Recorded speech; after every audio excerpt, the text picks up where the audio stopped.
Guys काफी important topic के बारे में हम लोग डिस्कस करेंगे, G20 या ग्रुप ऑफ 20 नेशन के बारे में। तो G20 की बात करें तो सिंपल शब्दों में आपको ये चीज ध्यान में रखनी है, G20 एक प्लेटफॉर्म है।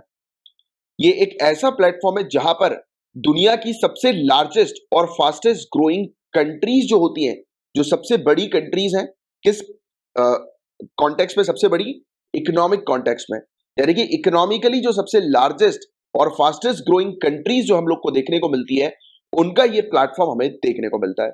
अब आपके दिमाग में तुरंत क्लिक होना चाहिए कि ऐसी कंट्रीज जो कि इकोनॉमिकली काफी बड़ी हैं, राइट, तो उनका ये प्लेटफॉर्म है। मतलब कि यहाँ पर इकोनॉमिक और फाइनेंस को जो है वो जोड़ा गया है। इसका सीधे सीधे मतलब ये है कि ये कंट्रीज यहाँ पर आकर किस चीज के बारे में डिस्कशन करती है? तो डिस्कशन करती है कि किसी भी प्रकार का कोई भी फाइनेंशियल क्राइसिस जो है वो वर्ल्ड लेवल पर नहीं होना चाहिए, तो उससे रिलेटेड ये डिस्कशन करती हैं।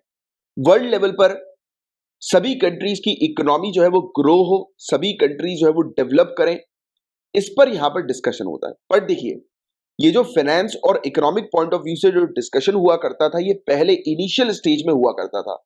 आज की डेट में इनके डिस्कशन पे और भी काफी सारी चीजें शामिल है, जो कि आज की डेट में जो इंपॉर्टेंट इंटरनेशनल मुद्दे हम लोग को देखने को मिलते हैं, उस पर भी ये डिस्कशन करते हैं। बट हाँ, इनिशियली इनका मेन फोकस जो होता है वो इकोनॉमिक और फाइनेंशियल पॉइंट ऑफ व्यू से हम लोग को देखने को मिलता है। तो ये सिंपल सी चीज है जिसको आप थोड़ा सा ध्यान में रखिए। कुछ फैक्ट्स जानते हैं इसके बारे में, G20 के बारे में, जैसे कि इसके मेंबर जो हैं, अगर आप पूरे दुनिया भर की कंट्री में G20 के मेंबर्स को अगर आप देखें, G20 कंट्रीज को देखें, तो G20 कंट्रीज जो है वो पूरे दुनिया भर की जीडीपी का 85% कंट्रीब्यूट करती है। तो आप खुद ही अंदाजा लगा सकते हैं कि G20 कंट्री यानी कि G20 के अंदर इस प्लेटफॉर्म में जो सदस्य हैं वो कितने ज्यादा इकोनॉमिकली पावरफुल है। पूरे दुनिया भर की जीडीपी का 85% का कंट्रीब्यूशन G20 के सदस्य की तरफ से हम लोग को देखने को मिलता है। और 2/3 जो जनता है पूरे दुनिया भर की, पॉपुलेशन है पूरे दुनिया भर की, वो G20 का हिस्सा है, राइट, यानी कि वो पॉपुलेशन उन कंट्री से बिलोंग करती है जो G20 की मेंबर कंट्रीज है। तो ये पॉइंट आपको ध्यान में रखना है। एंड G20 की जो समिट होती है उसे फॉर्मल तौर पर, औपचारिक रूप से इसे summit on financial markets and world economy कहा जाता है। वित्तीय बाजार एवं या तथा वैश्विक अर्थव्यवस्था शिखर सम्मेलन के रूप में इसे जाना जाता है। तो ये पॉइंट आपको ध्यान में रखना है। अब देखिए गाइस, इस ग्रुप की उत्पत्ति कैसे हुई, कैसे एस्टैब्लिश हुआ ये ग्रुप, तो इसका बैकग्राउंड थोड़ा सा हम लोग समझते हैं। तो समय था 1997-1998 का। इस समय एशियन फाइनेंशियल क्राइसिस आया था, एशियाई वित्तीय संकट आया था। तो उस समय बहुत बुरी हालत हो गई थी मार्केट की, कंट्रीज की बहुत बुरी हालत हो चुकी थी, इकोनॉमी एकदम से जो है वो डाउन हो गई थी, राइट।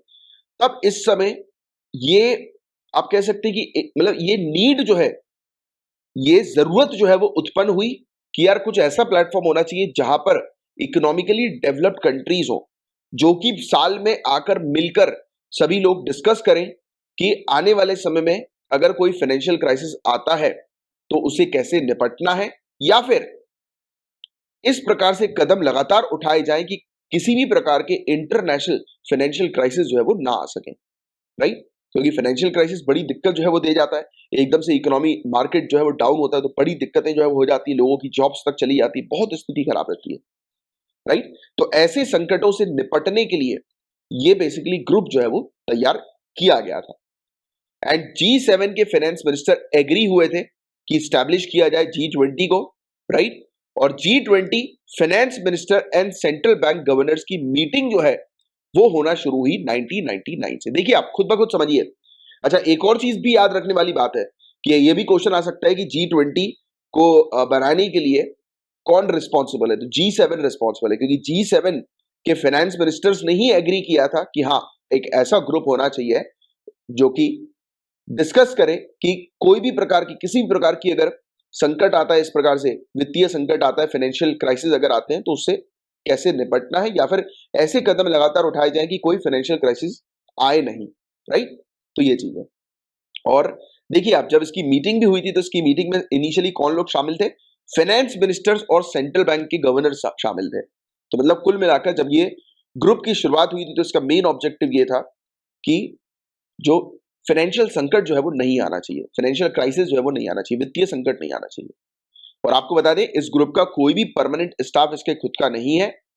और हर साल दिसंबर के समय पर G20 कंट्री जो होती हैं वो अपनी प्रेसिडेंसीज यानी कि क्षेत्र वाइज रोटेट करती रहती हैं, तो इनकी हर साल प्रेसिडेंसी जो है वो रोटेट होती है, राइट।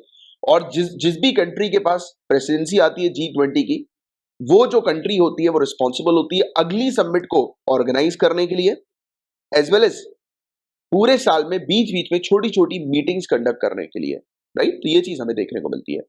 इसके अलावा जो भी हेड कंट्री जो होती है, प्रेसिडेंसी जिसके पास होती है, वो कंट्री अपनी फ्रेंडली कंट्रीज को भी यानी कि अपने एलायंस को भी बुला सकती है जो G20 का हिस्सा नहीं है, राइट। जो नॉन मेंबर कंट्रीज है उनको एज अ गेस्ट के तौर पर भी वो इनवाइट कर सकती हैं।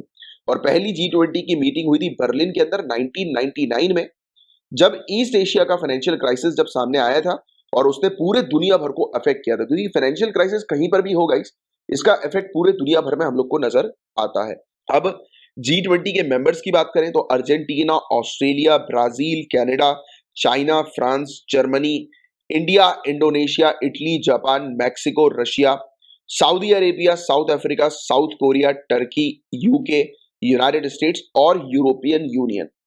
पॉइंट टू बी नोटेड, अगर आपसे क्वेश्चन पूछा जाए G20 के अंदर टोटल कितनी कंट्रीज हैं, तो 20 लिखकर मत आ जाना, क्योंकि 20 कंट्रीज नहीं है, 19 प्लस 1 आप लिखेंगे, 19 कंट्रीज प्लस 1 यूरोपियन यूनियन आप लिखेंगे, वन ऑर्गेनाइजेशन, क्योंकि यूरोपियन यूनियन में ही 27 कंट्री एज ऑन 2021 हमें देखने को मिल रही है, 27 कंट्रीज, राइट।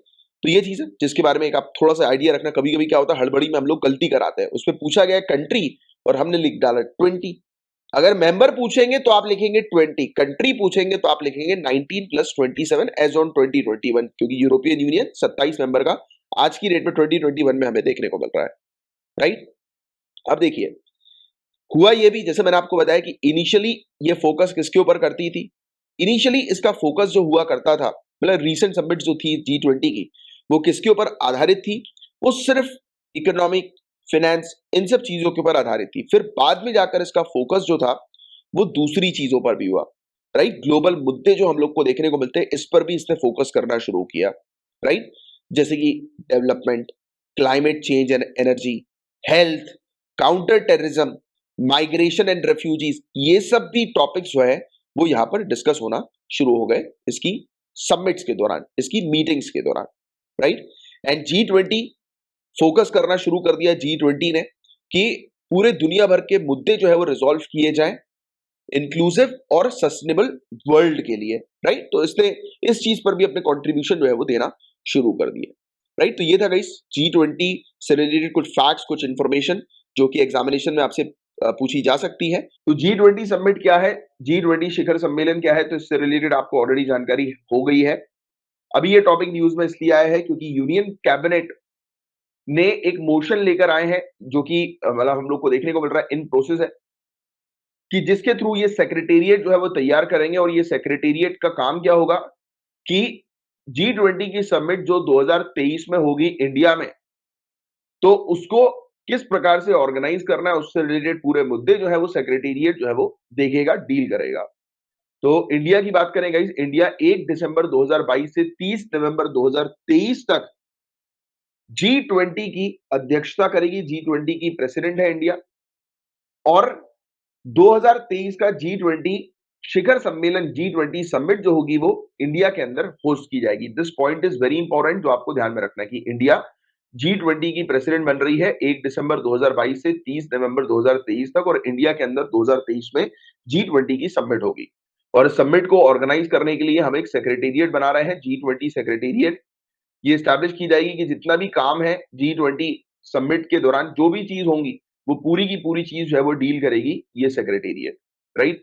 और इसके अंदर ऑफिसर्स और स्टाफ होंगे ministry of external affairs, ministry of finance और दूसरी रिलेवेंट मिनिस्ट्री और डिपार्टमेंट के, राइट। और सेक्रेटेरिएट जो है वो 2024 तक जो है वो कार्य करेगी, फंक्शन करेगी, राइट। तो ये एक सिंपल सा चीज है, अपडेट है जो मुझे आपको प्रोवाइड कराना था।